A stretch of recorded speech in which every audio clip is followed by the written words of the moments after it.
Un código, un código de valores regía a los antiguos samuráis en la época del Japón feudal.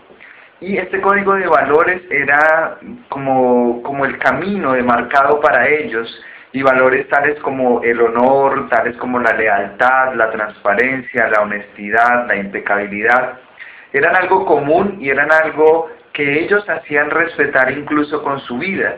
Se dejaban regir por este código de valores hasta el punto de que eran capaces de perder la vida por mantener alguno de estos preceptos que estaban enmarcados en el código de valores.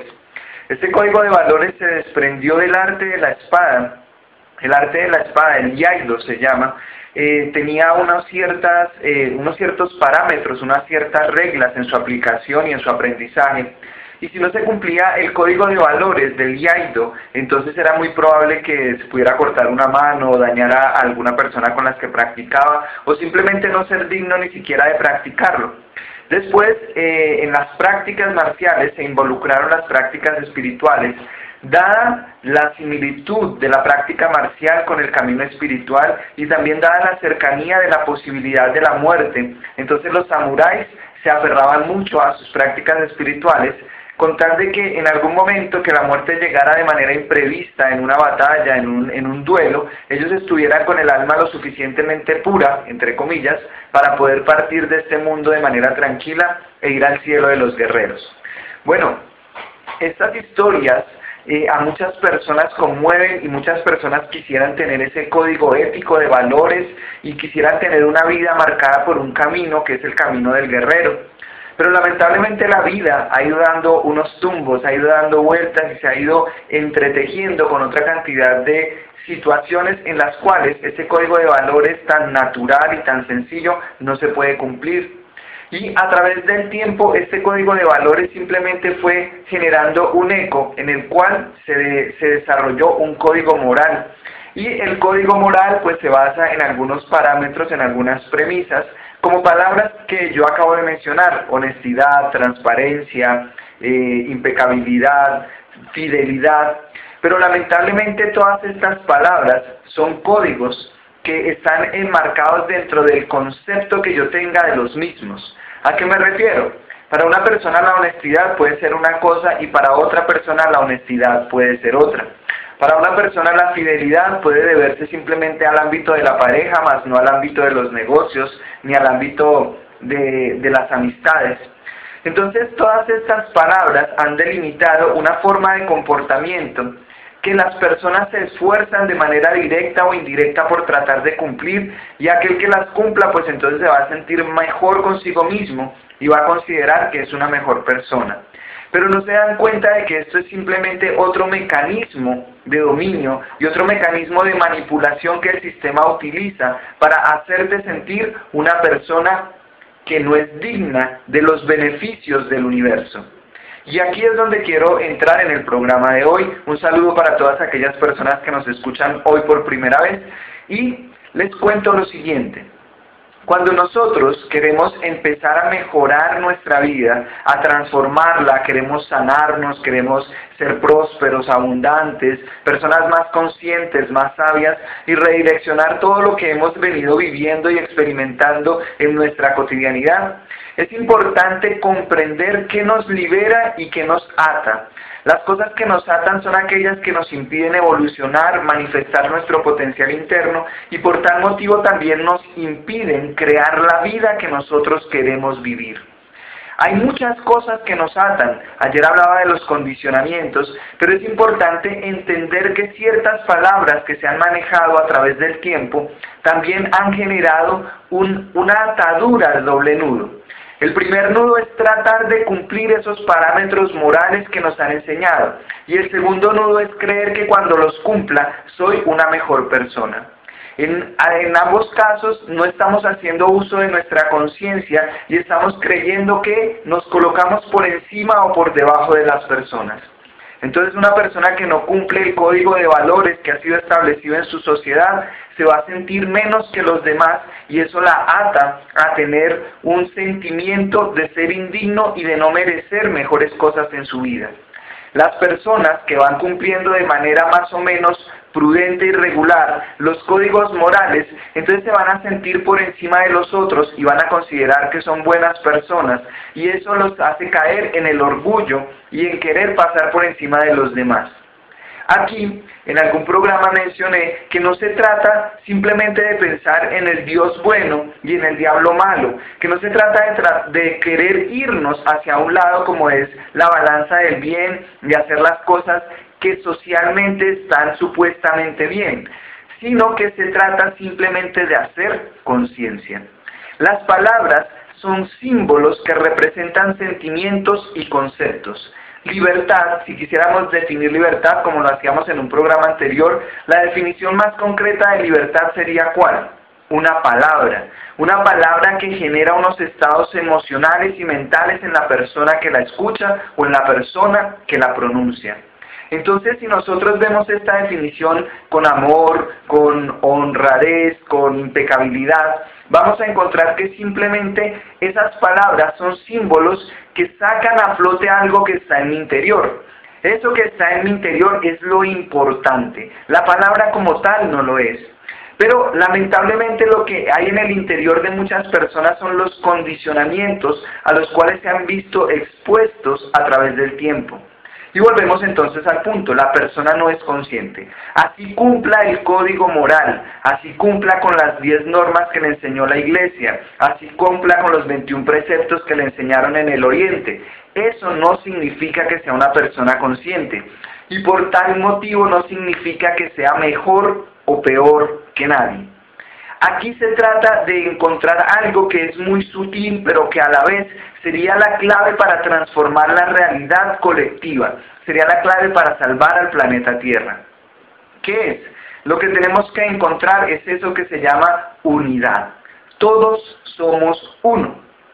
El Eje Aurum, creo que se pronuncia así, un texto muy antiguo que se encontró, habla precisamente de la capacidad que uno tenga de disolver su ego en el gran ego universal, así lo llaman ellos. Ellos no tienen ningún problema con la palabra ego y no quieren pelear contra él, sino quieren llevar al ego individual, a la persona, a el encuentro con un yo más grande, el yo de Dios, el yo divino, ese yo que hace que el universo funcione. Algunas palabras le tienen miedo a la palabra, algunas personas le tienen miedo a la palabra yo, porque consideran que eso habla de egoísmo, eso habla simplemente de los más bajos instintos y todo lo demás. Pero el yo, cuando se considera desde el punto de vista sagrado, es la individualización de Dios. Es la posibilidad que yo tengo de manifestarme como un individuo y permitir que Dios cree a través de mí una realidad particular. Pero cuando mi yo trata de ser más o estar por encima de tu yo, que también es una individualización de Dios, caigo en el egoísmo. Lo que yo debo comprender es precisamente lo que nos decían los mayas. Tú y yo somos uno. En ese momento en que yo empiezo a entender eso, voy a darme cuenta de que si yo te daño, si hago algo para lastimarte, me estoy lastimando a mí mismo. Y en el momento en que hago este proceso de reflexión, seguramente ya no voy a necesitar ningún código de valores, ningún código moral, porque mi conciencia me va a impulsar a hacer siempre lo más adecuado. No hacer el bien, sino hacer lo más adecuado, a ser más consciente en mis palabras y en mis actos, porque sé que si soy inconsciente puedo lastimarte, y cuando te lastimo, me lastimo a mí mismo. Entonces las personas que quieren seguir el camino del guerrero, el camino del mago, el camino de aquel ser consciente que va creando su realidad día a día y utilizando todo su potencial, debe entender que las palabras son símbolos que pueden desatar o atar. Las palabras que tú utilizas en tu diálogo interno y están relacionadas con una calidad emocional y con una cualidad vibratoria de tu mente, son las que te pueden impulsar al crecimiento o perfectamente pueden impedirte que tú avances en tu proceso de desarrollo integral. Ahora, ¿por qué hablo de las palabras hoy día? Porque es importante que nosotros nos vayamos haciendo a una serie de herramientas que nos permitan construir nuestra realidad. Herramientas que hemos venido utilizando de manera poco consciente y que el sistema ha sabido aprovechar para el beneficio de unos cuantos. Entonces te enseñan a hablar de una manera particular, y esa manera particular en la que hablas sostiene la realidad en la que tú vives. No, es que yo quiero ganarme unos pesitos adicionales porque es que con unos pesitos más yo puedo mejorar un poquito la alacena de mi casa que anda solita. Date cuenta de ese diálogo. Tú le estás diciendo al universo que lo único que tú requieres es unos pesitos más para llenar tu alacena un poquito más. En ese orden de ideas, y aunque es una pronunciación de palabras un poco tierna, un poco tranquila, e incluso algunas personas la catalogarían de humilde, lo que estás haciendo es colocando tu poder personal muy por debajo de la escala vibratoria normal y diciéndole al universo que no mereces más. Bien, pero no se trata simplemente de empezar a decir, no, es que yo quiero millones y millones para tener muchas alacenas llenas. No. Se trata de la vibración que hay detrás de esas palabras.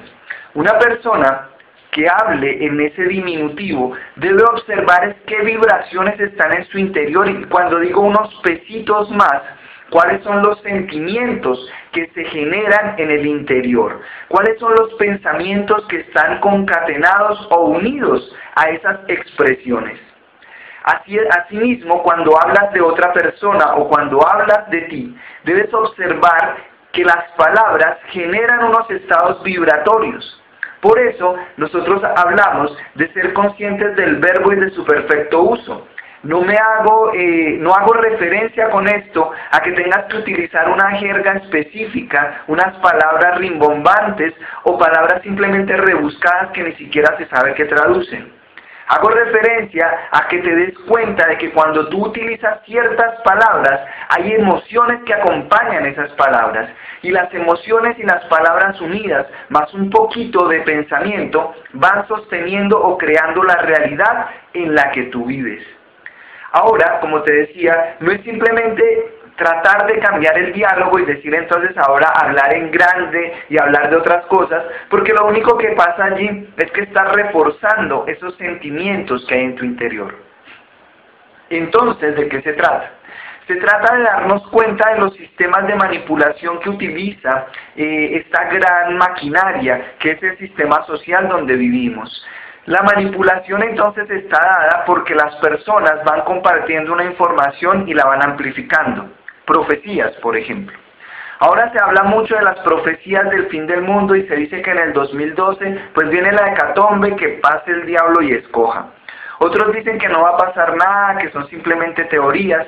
Y yo considero lo siguiente: en el inconsciente colectivo, si tú miras por ejemplo las películas cinematográficas, mira los canales donde están hablando de profecías, miran las estadísticas, miran los periódicos, las noticias, es una muestra del inconsciente colectivo que en el fondo está buscando un cambio. Como el inconsciente no ha sido entrenado para que los cambios sean armónicos y basados en el amor, entonces está buscando un cambio radical a través del caos y a través de problemas y a través de situaciones de la tierra y a través de todo lo que son desastres y todas estas cosas. Cuando nosotros, sin darnos cuenta, vamos recibiendo esa información y la vamos duplicando, estamos fortaleciendo la posibilidad de que esto suceda. Alguien decía por ahí, la mejor manera de vislumbrar el futuro y predecirlo es creándolo. Existen unas tendencias que nosotros vamos a ir llevando si somos inconscientes, pero si empezamos a hacernos conscientes de nuestros hábitos de pensamiento y de nuestros hábitos de sentimiento, en esa medida podemos cambiar las tendencias. Pues mira, las tendencias nos hablan de algo que, como su nombre lo dice, va hacia algún sitio específico, tiende hacia algo. Entonces cuando tú empiezas a observar tu diálogo interno solo por un día, empiezas a ver cuál es tu calidad y cualidad vibratoria emocional solo por un día, vas a encontrar muchas respuestas a por qué tu vida está en este momento como está. Tienes inconvenientes, tienes problemas, situaciones, o yo lo llamo contrastes, para mí no son problemas. Entonces observa tu diálogo interno, observa tus sentimientos y también date una pasadita por el hecho de mirar tus acciones. En el día de hoy, simplemente sin tratar de cambiarlas, solamente obsérvalas. Cuando tú observas eso, vas a descubrir sentimientos que están arraigados allí y que hacen eco en las palabras que tú utilizas en tu diario vivir. Juzgas, criticas, hablas mal o bien de una persona, hablas mal o bien de ti, hablas mal o bien de la situación que estás viviendo, y entonces ahí fácilmente puedes sacar como corolario, puedes sacar como consecuencia todo lo que está pasando en tu vida. Y vas a decir, wow, entonces la responsabilidad de que mi vida esté así no depende del otro, no depende de Dios, no depende de los astros, sino que simplemente depende de mí. Bien, muchas personas ya han hecho este ejercicio, pero no han encontrado lo siguiente. La siguiente parte del ejercicio es ¿cómo lo cambio? Si llevo 50 años haciendo lo mismo, pensando de la misma forma, sintiendo de la misma forma, ¿cómo lo voy a cambiar de la noche a la mañana? Bien, ahí es donde entra la reingeniería bioneuronal. ¿Por qué se llama reingeniería bioneuronal? La palabra reingeniar es volver a crear, pero haciéndolo de una forma diferente. En la ingeniería convencional o en los procesos de creación convencional se coge una situación interna y se pasa a lo externo. Por ejemplo, un arquitecto dice voy a crear en ese lote un edificio, entonces desde adentro lo saca hacia afuera. El reingeniero llega y dice el edificio quedó mal por esto y por esto, entonces coge desde afuera el problema y va hacia adentro, hacia la causa y lo soluciona. Bien, entonces tú no necesitas ser un psicoanalista, no necesitas ser un genio para empezar a transformar tu vida. Debes hacer un proceso de reingeniería. ¿Qué es? Coge el problema actual o la situación que estás viviendo y obsérvala. Y vamos hacia atrás ahora para encontrar las causas y de esa manera vamos a empezar a transformar la realidad de afuera hacia adentro. Ay, pero es que nos han dicho que uno debe transformarse, incluso usted lo ha dicho, uno debe transformarse primero adentro. Sí, pero es que para que tú transformes algo adentro debe haber una incomodidad afuera, porque adentro no te das cuenta de lo que estás pasando. ¿A qué me refiero? Si por ejemplo tienes una situación económica difícil, ¿ok? Entonces, ¿qué te motiva a cambiar? La situación económica. Pero lo que realmente está generando la situación económica difícil, ¿qué es? Conciencia de abundancia que está en ceros, o más bien manifiestas muchos pensamientos de pobreza. Entonces tú entras a la situación económica, la observas como el edificio que está creado pero que quedó mal diseñado y dices, listo, ¿ahora qué le voy a modificar a mi vida? Y coges desde afuera y vas hacia adentro encontrando nuevas causantes de lo que está sucediendo. En algún taller hablamos de encontrar propósitos, de esos propósitos volverlos aceptaciones. Muy bien, entonces nosotros debemos empezar a ver que la reingeniería es la capacidad que yo tengo de reinventar mi mundo. Bioneuronal habla de la vida y de las neuronas. Nos dice que nuestras células están adictas al sistema de vida que cada uno de nosotros lleva. Sea saludable o insaludable, sea bueno o no tan bueno, tu sistema de vida está ligado con tus células. Y tus células se han adictado, se han vuelto adictas. A veces utilizo palabras que no existen en la Real Academia de la Lengua, no les prestes atención. Lo que pasa es que quiero mover tu punto de encaje. Bien, tus células se han vuelto adictas a la situación que tú vives, ¿no? Mira, por ejemplo, la situación de estrés que tú vives en tu trabajo. Todas las mañanas sales corriendo, todas las mañanas estás tenso, todas las mañanas se te hace tarde. ¿Qué está pasando allí? Que tus células en la mañana requieren una carga de adrenalina adicional que es producida por el estrés y se alimentan de esa carga emocional. Pero tus músculos se van desgastando, hay dolores de cabeza, hay tensión y pues una posible enfermedad más adelante. Pero lo que tú no te das cuenta es que has adoptado un sistema de vida que hace que tus células requieran ciertas sustancias químicas que les provee el cerebro en situaciones específicas. Entonces hay personas que, por ejemplo, ya se acostumbraron a una vida marital de maltrato. Y el día en que el esposo no lo maltrata, o no la maltrata, o la esposa no maltrata al esposo, se sienten raros. ¿Y esta mujer qué le pasó hoy? Ya no me quiere. Entonces lo que está pasando allí es que no recibió su carga adicional de sustancias bioquímicas en las células. Entonces por eso hablar de una reingeniería bioneuronal. No se requieren aparatos ni se requiere mucha tecnología moderna para eso. Por el contrario, estamos entrando en un nuevo ciclo de la existencia humana donde nos vamos a reencontrar con algo maravilloso. Llamémoslo así, la tecnología vibracional. comprender el manejo de las escalas vibratorias tonales a nivel del pensamiento, a nivel del sentimiento, a nivel de las células y de los campos neuronales y de los campos neurales es lo fundamental.